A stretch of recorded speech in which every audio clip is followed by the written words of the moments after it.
안녕하세요. 박수 한 번만 더 주세요. 내가 원래 이제 수업한 지가 지금 10년이 넘었는데 항상 처음 친구들 만나고 그다음에 학부모님들 만나면 나중에 동영상 보면 계속 이러고 있어요. 오늘도 지금 새로운 친구들을 또 만나니까 좀 긴장이 되거든요. 그래서 여러분들이 그거 감안하고 봐주면 좋을 것 같습니다. 자, 생긴 거랑 좀 많이 다르죠, 사진이랑. 네, 돈 많이 들여서 찍은 거 이거. 너무 그렇게 크게 웃지 말고 들리니까. 이름은 강민이고요. 학교는 여기 나왔고요. 그래요.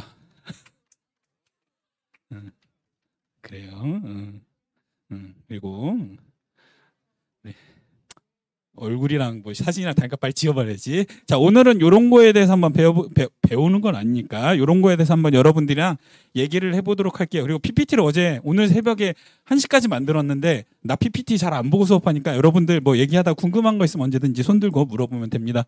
여러분들이 이제 학교에서 이제 시험 한 번씩 받고 그다음 학교에서 그리고 다른데 여러 가지 루트를 통해서 사회가 어떻게 바뀌었는지 얘기도 많이 들었을 거고 몸소 많이 느꼈을 거라고 생각을 해요. 가장 큰 차이점이 뭘까요? 여러분들 1년 선배 몇 기야? 33기랑 34기랑 가장 큰 차이점이 뭘까요?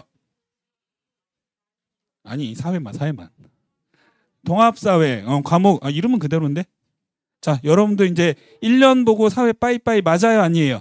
아니지. 이제 수능 때까지 통사를 끌고 가야 된다. 언제 그랬냐면 때는 지금으로부터 한 20 몇 년 전에 내가 수능 볼 때 그때는 공통사회 공통과학이라 갖고 수능을 다 봤어요. 몇십 년 만에 다시 돌아왔어요. 몇십 년인지는 건 비밀로 하고. 자, 어쨌든 여러분들이 선택 과목을 공부를 했었는데 그럴 필요는 없고 어쨌든 통합사회라는 과목을 해야 된다. 그래서 지금 여러분들이 공부하는 게 내신 과목이기도 하지만 수능 과목이기도 하다. 이런 거를 일단 알고 있어야 되고요. 이런 과목들이 없어졌다 보면 되고. 그러면 과연 통합사회가 어떤 식으로 바뀌었는지 보도록 합시다. 동일론점이 좀 심화되었고 자료의 다양화를 통해서 통합 교과적인 사고를 강조하고 있다. 물론 명덕외고는 여러분들이 뭐 기출문제 학교 여러 가지 루트를 통해서 많이 풀어봤겠지만 이거는 과연 1학년 통합사회 문제인가 수능 문제인가 싶은 문제들이 여럿 있었을 거예요. 이번에 중간고사 문제에도 그런 문제들이 있었잖아요. 근데 이거는 여러분들만 그런 게 아니고 다른 모든 학교들에서 이런 내용들이 나오고 있거든요. 그래서 좀 더 어렵게 공부를 해야 된다. 이렇게 될 거고요. 마찬가지로 밑에 있는 내용을 보게 되면 내신 또 수능에 있어서 변별력 확보를 위해서 선택 과목, 기존에 있었던 9개의 선택 과목의 내용들이 좀 더 통합사회로 많이 밀려 내려온다라는 걸 알 수 있고요. 그래. 여러분들 문제뿐만이 아니고 기존에는 그런 문제가 안 나왔었는데 근처에 있는 학교 중에서 진명여고 이번에 중간고사 문제에서 이게 수능 문제인가, 그러니까 세계지리 문제인지 통합사회 문제인지 알 수 없는 그런 문제가 나왔거든요. 그래서 이런 것들이 점점 더 통합사회 내신에서 많이 나올 거다. 그래서 여러분들이 좀 더 어려운 문제들을 공부를 해야 된다라는 걸 말씀을 드릴게요. 자, 그 다음에 사회과 전 영역의 스페셜리스트가 돼야 되는데 여러분들 사회과의 영역이 몇 개가 있어요? 4개가 있죠. 일단 과학은 몇 개가 있니? 뭐뭐 있어요? 물화생지가 있죠. 사회는 여기 있죠. 오픈북이요. 일반 사회가 있고 지리가 있고 윤리가 있고 역사가 있고 4개의 영역이 있어요. 자, 여러분들 여기에서 다 이거 정말 극혐이에요. 뭐 있어요? 다요. 누구야? 가슴이 아파요. 우리가 극복해야 됩니다. 뭐가 싫어? 지리죠. 세계지리 파트 이번에 끝난 것 같은데 기말고사에 뭐 나오니? 지형도 나오고 또 뭐 있어요? 그렇죠. 재해가 남아있지. 아주 뭐 재앙적인 게 많이 남아있어요. 그래서 한 가지 영역이라도 버리게 되면 두고두고 남은 3번의 내신에서도 이게 발목을 잡을 수가 있으니까 우리가 버린다는 작전은 할 수가 없어요. 그래서 끝까지 끌고 가야 된다는 거고, 그 다음에 한 가지 영역이라도 잘하는 것도 중요하지만 모든 걸 잘해야 된다. 그래서 전체적으로 스페셜리스트가 돼야 된다라고 하는데 여러분들 남은 것 중에서 좀 어려운 게 뭐가 있을까요? 지금 얘기 지리가 나왔지만 또 윤리, 경제 뭐 많아요. 그래서 이런 것들을 좀 미리미리 공부를 해둬야 된다.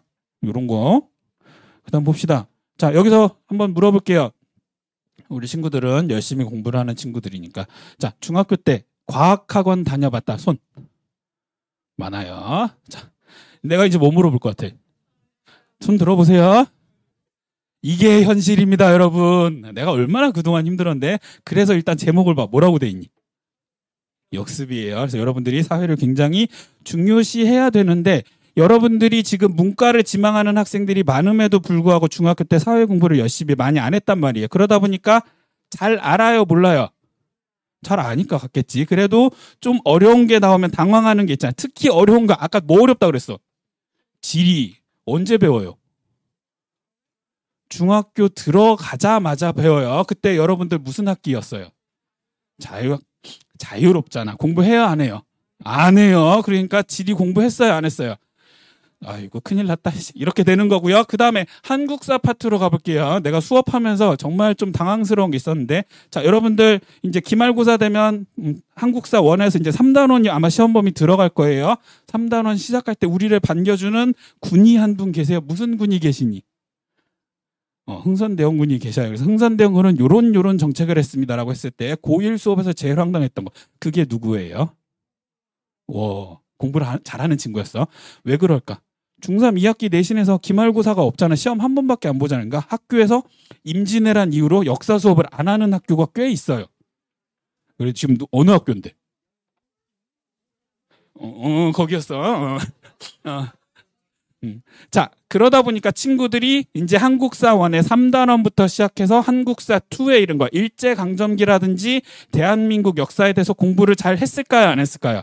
안 해. 근데 우리 내신에서는 그렇게 어려운 문제를 풀어내야 된다라는 거예요. 그래서 우리가 이 공부량이 절대적으로 부족한 거, 기초 체력이 없는 거를 열심히 해내야 된다. 이렇게 되는 거고요.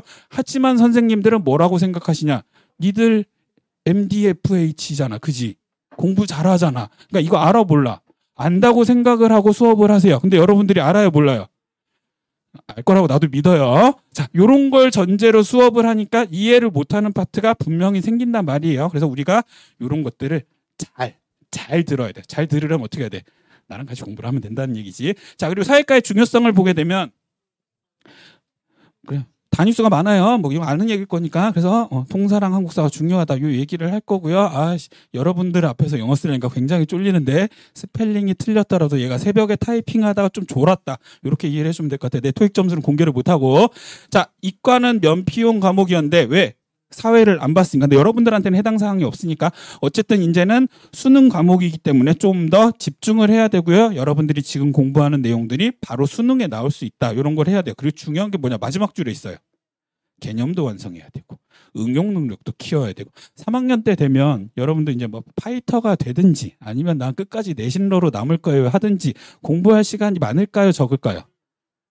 적잖아. 그지? 근데 내 마음속 한 구석에 나는 지금 아직도 지리가 지려요. 이러고 있으면 될까 안 될까? 안 되는 거 아니야. 그럼 어떻게 해야 돼? 미리미리 기본기는 쌓아놓고 나 문제 몇 번 보고 개념 복습만 하면 돼. 이 정도가 필요한 거예요. 의외로 내가 예전에 이제 학원 강사하면서 재수반 담임도 했었거든요. 그때 친구들이 부담을 느끼는 게 뭐냐? 공부가 힘들어요가 아니고 옆에 이만큼 쌓였는데 안 했어요. 그 부담감에 잡아먹히는 경우가 많거든요. 그러지 않으려면 미리 어느 정도는 준비가 되어 있어야 된다라고 얘기를 하고요. 뭐 여러분들 이제 느꼈을 거예요. 선생님들이 여러분들이 돌아가시면서 오시기 때문에 굉장히 내용이 복잡하다. 그래서 우리가 빡세게 준비를 해야 된다라는 걸 알 수가 있고요. 자, 그럼 어떻게 해야 되냐? 개념을 숙지를 해야 돼요. 자, 어려운 문제가 나온다고 치면 친구들이 어떤 걸 하냐면 정말 어려운 거, 기출문제 있는 내용을 그것만 외우고 있거든요. 근데 나 기본을 몰라. 그럼 선생님들이 토시 하나 바꿔버리면 그거 풀 수 있을까요? 없을까요? 없어지겠는 거야. 그냥 기출풀이만 달달달 외우면 그래프를 살짝만 틀어버리면 못 풀게 되는 그런 문제가 충분히 나올 수가 있으니까 오히려 우리는 어디로 돌아가야 되냐? 기본으로 돌아가야 된다. 이렇게 될 거고요. 그 다음에 여기서 한번 또 이제 중간에 아까 우리 월천중학교 뭐 하고 싶어요 나중에 대학 간 다음에 여기서 이제 뭐 정치를 하면 출마 선언을 하는 거지. 뭐 하고 싶은데? 왜? 진짜 정치요? 아니에요? 뭐 하고 싶은데? 모르겠어요. 자, 여기서 나 로스쿨 가고 싶다 손. 몇 명 있겠지? 아니면 나는 이제 저거 볼 거예요. 행시 볼 거예요. 있겠지 몇 명은. 자, 그거 보려면 뭐 봐야 되니? 로스쿨 가려면 뭐 봐야 돼? 맨 처음에 리트 봐야 돼요. 그 다음에 행시 보려면 1차가 뭐예요? 피셋이에요. 거기에서 우리 문과의 발목을 잡는 과목은 뭘까요? 특히 피셋에서 1교시 언어, 2교시 자료 해석, 3교시 상황 판단. 셋 중에 우리 문과 애들을 머리를 쥐어뜯게 만드는 영역은 뭘까요? 자료요, 자료. 나도 옛날에 시험 볼 때 언어는 거의 다 맞아요, 항상. 2교시에서 아주 그냥 폭격을 맞아요. 우리 와이프는 이과 출신이었거든. 자료를 다 맞고 하나 틀렸어. 그리고 나한테 하나 틀렸다고 엄청 짜증을 내요. 우리 문과 입장에서 어떻게 돼요? 피눈물을 쏟는 거지. 자, 그런 거 나중에 시험 보면 어떻게 해야 돼? 이런 거 여러분들이 연습을 해야 돼요. 수능은 아마 더 어렵게 나올 거예요. 그래서 우리가 여러 가지 자료를 접해보고 시간 안에 이거를 해독은 아니지, 해석하는 능력을 키워야 된다. 그래서 우리가 이런 것들을 미리미리 공부를 해야 되는 거고요. 그 다음 보게 되면 종합적 이해가 필요해요. 여러분들이 이미 이제 중간고사 때 경험을 해봤겠지만 우리가 이제 맨 처음에 통합사회 1단원에서 배우는 게 통합적 관점이 나오잖아요. 그래서 복잡하다 그리고 다양해진다. 이러다 보니까 어떻게 돼? 통합적, 융합적 사고 필요성이 증가한다. 그래서 자료를 이해하는 것만으로 끝나는 게 아니고 이런 것들을 배경지식과 연결시키는 것도 필요하게 될 거고요. 그럼에도 불구하고 우리가 사회와 역사는 무슨 과목으로 분류를 하느냐? 암기 과목이에요. 결국은 어떻게 해야 돼? 외워야 되는 거예요. 그런데 바로 4번으로 가면 내일이면 휘발되기 때문에 우리가 1단계, 2단계, 3단계를 거쳐서 4단계로 가야 되고요. 그렇다고 암기만 하면 될까요? 안 될까요?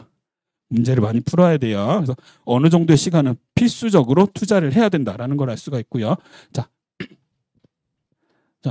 5타가 났어요. 딱 바로 보이네. 그래요.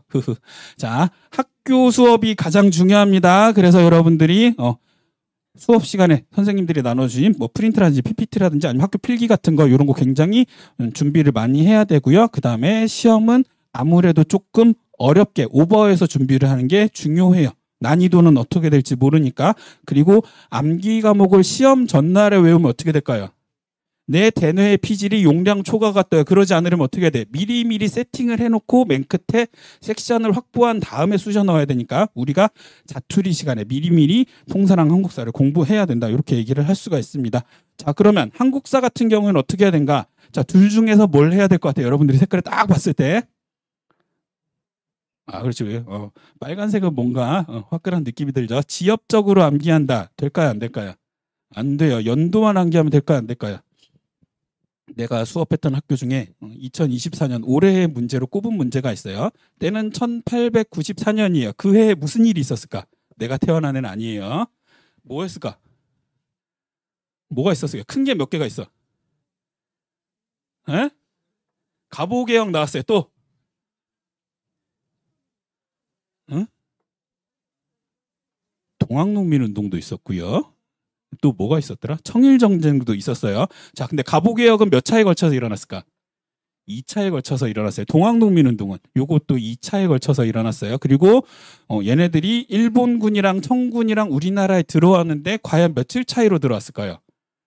하루 차이로 들어왔어요. 그래서 내가 그 문제를 왜 최악으로 꼽냐면 보통 순서 배열 문제는 연 단위로 나오잖아요. 1년 안에 뭐가 있었는지를 순서대로 쓰시오가 났어요. 자, 이런 거 나올 수가 있으니까 우리가 단순 연도 암기라만 해가지고 큰일 날 수가 있어요. 그리고 자료 같은 거, 역사적 사료 같은 거를 외우지 않고 단순 암기만 하면 조금 듣도 보도 못한 사료가 나왔을 경우에 이게 뭔지를 모를 수가 있어요. 그래서 우리는 어떻게 해야 되냐? 자, 라임을 마쳤습니다. 사건의 개요를 봐야 돼요. 무슨 사건인지 누가 참여했는지 이런 걸 봐야 되고요. 사건의 흐름을 봐야 돼요. 앞뒤에 뭐가 있었는지. 왜 앞뒤를 봐야 되냐면 이 사건 때문에 다음 사건이 있었고 요것 때문에 그 다음 게 터지기 때문에 인과관계까지 알아야 되니까 이걸 순서 배열하는 걸 열심히 연습을 해야 될 거고요. 그다음에 이 사건이 어떠한 의미를 가지고 있는지 어떠한 영향을 갖고 있는지 이런 것도 봐야 될 것 같습니다. 그리고 마지막으로 사건의 사료들 이런 거 무슨 기록인지 뭐 조선왕조실록이 될 수도 있고요. 뭐 3단원이 되면 뭐 매천야록이 될 수도 있고 이런 책들도 우리가 한번 봐둬야 될 것 같고요. 맨 끝에는 뭐 결국은 암기가 되겠지.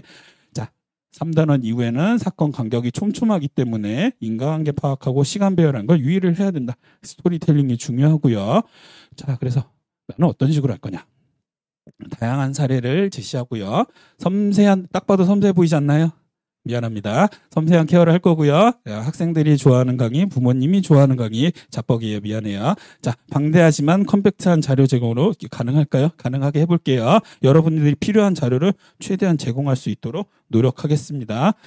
내가 만든 교재에 일부 따왔어요. 그래서 이런 식으로 여러분들한테 기본 자료랑 추가 자료 그리고 수능 강의에서 필요한 것들도 여러분들한테 제공을 할 거고요.